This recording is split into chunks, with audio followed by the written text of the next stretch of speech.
Welcome to this presentation about the dynamics of enthusiasm, my favorite topic. I've written different books about it and I do scientific research on the topic at Leiden University. So what is enthusiasm exactly? Well, first of all, it is a positive emotion. Probably not surprisingly, but like every emotion has a positive and a negative element to it.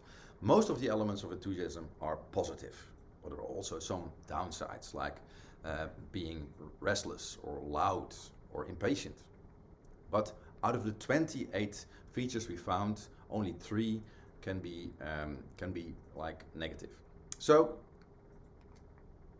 when you compare actually what the evolutionary psychologists are saying, the evolutionary psychologists are saying that enthusiasm is the emotion that actually creates the energy to go for your goal.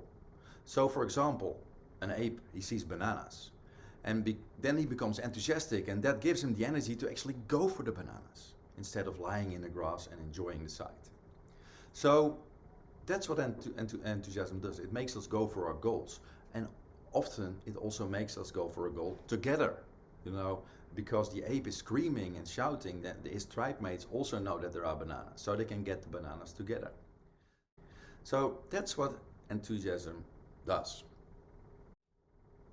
And we're all born with a certain kind of enthusiasm. The first time I presented in China, for example, I did not know if it would resonate with the Chinese people. I'm not an expert in the Chinese culture. But then when I'm abroad, I always show a picture of children, young children with the local appearance. So for example, Chinese children. And I say to them, everywhere in the world, children have the same kind of uninhibited enthusiasm. So at some point we will lose this uninhibited enthusiasm. Yeah, so I think it's still in there somewhere, as we all, one way or another, stay that child, but it has layers of negativity, because when we grow older, there are more and more enthusiasm killers. There are enthusiasm killers everywhere. The first bad grade on your school report. And then you put on the 8 o'clock news and it's all about the problems in the world. So we are living in a world filled with enthusiasm killers. And also in companies. I mean, this is a poster of a picture that I took a couple of years ago when I arrived in London City Airport. It was the first question that was asked to me when I arrived in England. Do you want to complain? And I think a lot of companies do it in this way. They have complaint handling, but they don't have enthusiasm handling. And when you ask your customers to complain, they will give you negative information. They will give you points to improve, which is also useful, but why not also ask them to compliment you or to say what's going really well, because you can learn from that as well. But we are so focused on the negative. And I wondered, why is that? And I started to write a book about that actually. And I think the end conclusion is that our brain is wired for survival. So it is very keen on watching out for danger, because thousands of years ago we had to be careful because there were animals who wanted to eat us.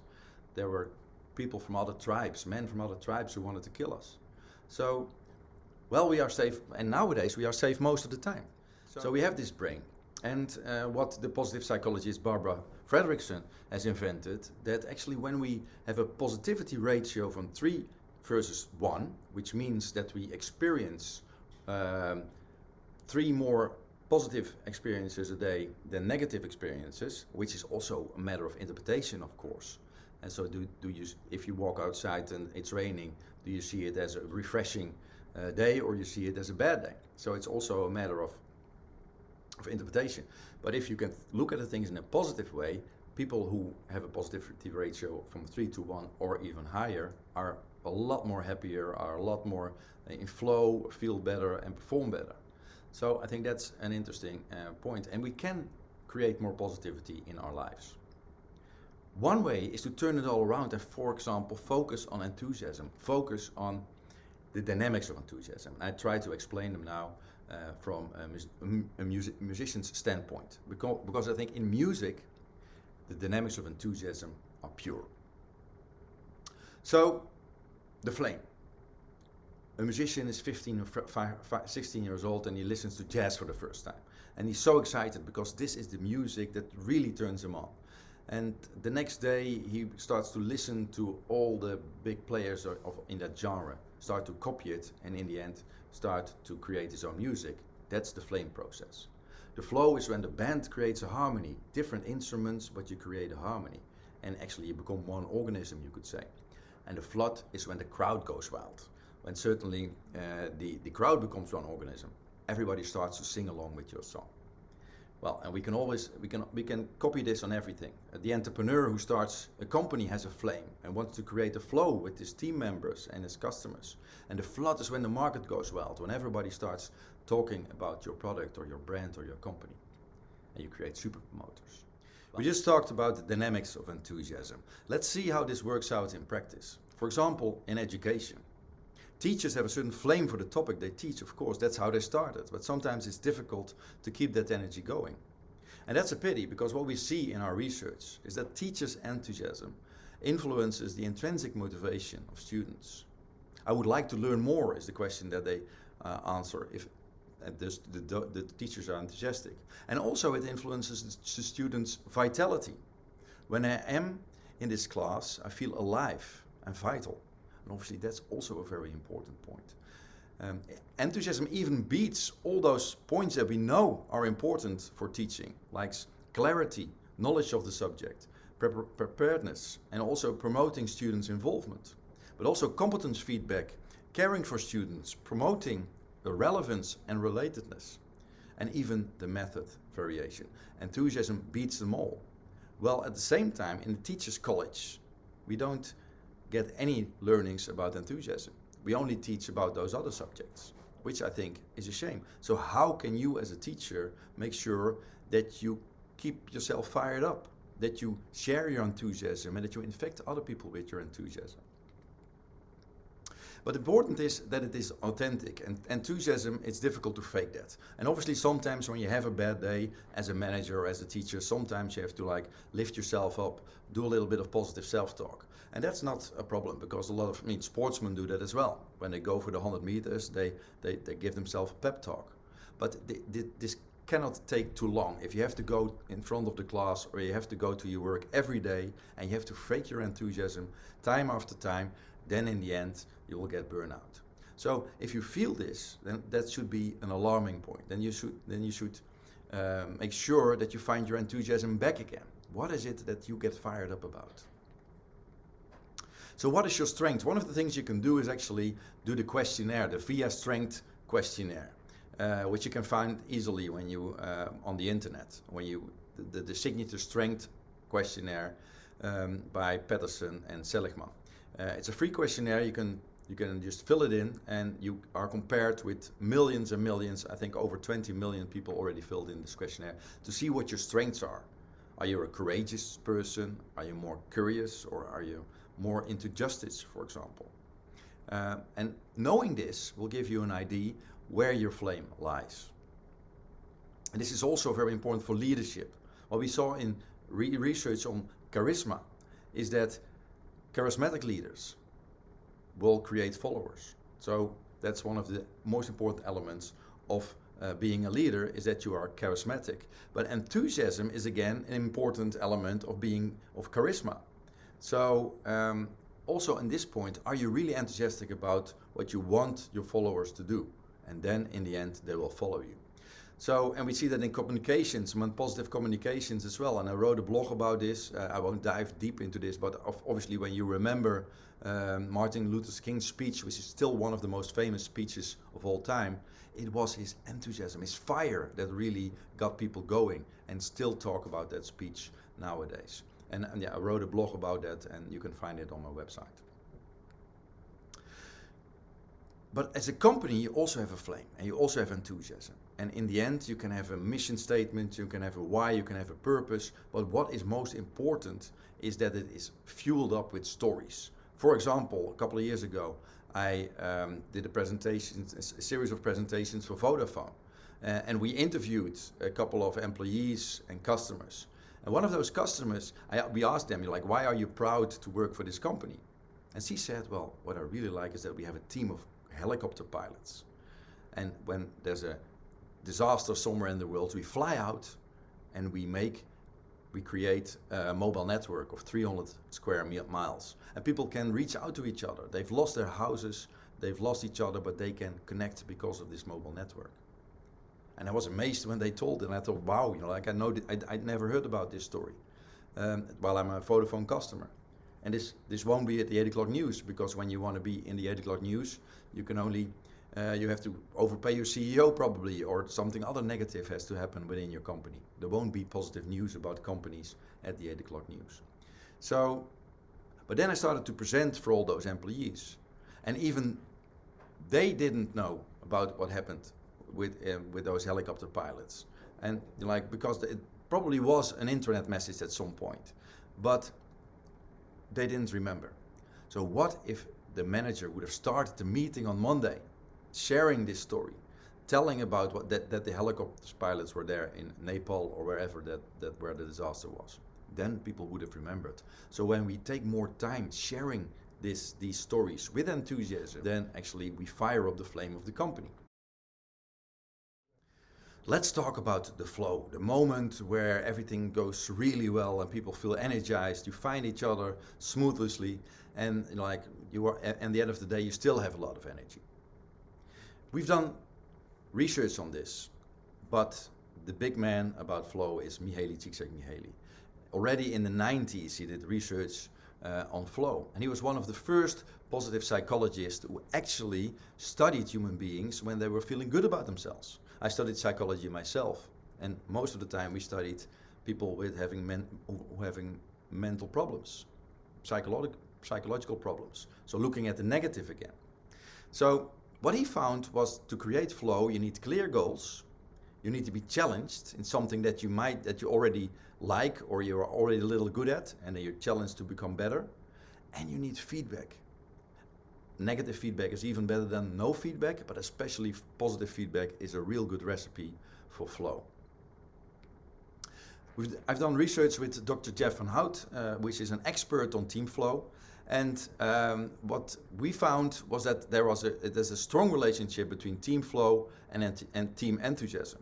And both of them have a strong effect on team performance, and even the effect of team enthusiasm on performance is the strongest. So I think team enthusiasm also deserves a lot of attention.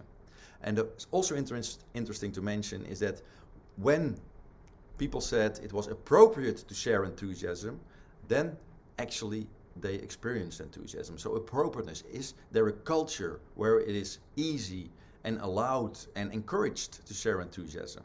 And I think that's also a very important element.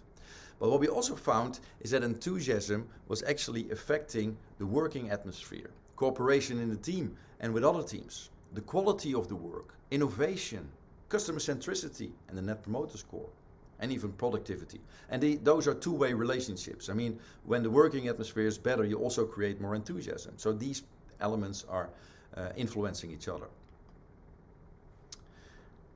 Not only flow, but also technology is becoming more and more important. Technology is influencing our lives more and more. And actually at Eurizon, and I'm working part-time for Eurizon as a research director, we investigate the relationship between psychology and technology. And I think we all realize, like, technology is becoming such an important part of our lives. And how can we use technology to fire up our flame, to create more flow, instead of sometimes being frustrated because it doesn't work? Well, if you want to know more about this, just send us an email, and we can hook you up for the webinars that we give on this subject. So to sum it up on the flow part, what can you do to create more flow? Have clear goals, clear and motivating goals. Make sure you are challenged, but challenged in a way that your brain can handle it. And nowadays, sometimes we are challenged too much because we have an overload of technology. You need feedback, because that's giving you a feeling of purpose and appreciation. And in the end, if the culture is encouraging for enthusiasm, then obviously it will also help to create more flow. Well, just a little bit about the flood. I can talk for days about this, but we'll only have I'll only give you a short overview. First of all, the flood happens when enthusiasm starts to spread. So this is when the super promoters come in, to study this flood of enthusiasm, to study how these waves of enthusiasm go into the market or into the crowd, which is obviously the most difficult part, because you're not there. I mean, you can do some soul searching for the flame, you can talk to your team members to get an idea of the flood, but now it is about people who talk about you when you are not there. And those are the super promoters. So super promoters are, for example, customers who are so enthusiastic that they share their enthusiasm and influence others. So most companies have a negative feedback loop. So obviously when a customer is complaining, you have to solve that problem. And you want to learn from those elements as well. So you want to monitor, learn and improve. And maybe change your processes when something is going wrong. But not a lot of companies also have a positive feedback loop. So why not appreciate customers when they are very happy, or employees who are showing their enthusiasm? And also find, learn and encourage your super promoters to make sure that you know what's going really well, where people are enthusiastic about, which employees are creating super promoters, which products or processes are going really, really well. So to sum it up, using the dynamics of enthusiasm, what did we talk about? We talked about the flame. Make sure that your flame is fired up, and that you make sure that you are doing where your strength lies, that you do the things that you are really good at, the things that you are really enjoying. And also try to find the flame stories in your company, in your team, in your organization, or maybe in society, and share those with those who are important to you and your colleagues. Then, if you want to be in flow, make sure that you have clear goals, that you challenge yourself, not too much, but certainly also not too little. And you need feedback, and give feedback to others as well. Make sure that you give appreciation and compliments to others so that they can be in flow as well. And in the end, create a culture where enthusiasm is encouraged and where you can share your enthusiasm. In the flood part, you want to go for the super promoters. You want to find them and encourage them. So, thank you very much for your attention. What is next? Well, next I'm going to do research. I have to prove that enthusiasm is really a separate emotion that deserves attention in science. So I'm doing research to separate enthusiasm from joy and hope. Also with Eurizon, we're doing a lot of research on enthusiasm, technology and health. So how is technology influencing our physical and psychological health? And what can we do about it? And what can we do as an employer as well? We're going to dive deeper into enthusiasm at work. We're going to work together with a company that does 750K surveys a year for different companies around the world, and measures enthusiasm as well. And we also started a cultural study in 50 different countries, because we want to know, is it appropriate to show enthusiasm at work, in public and in private? And obviously there are differences between cultures, and how does it influence the enthusiasm that they show, that they feel, and the flow that they experience. Well, I'm also starting a basic training on the dynamics of enthusiasm, a one-day training. I'm going to do a couple of sessions in the Netherlands in September and in November. And I also want to do more English training sessions as well. I can do this in company, and if there are enough applicants, we can do that in separate countries as well. So if you want to stay involved, just make sure that your email is on our list, and we keep you informed for that. Well, thank you very much, and I hope we can use the dynamics of enthusiasm to create the world that we want to live in, to make the world a little bit better. Thank you very much for your attention.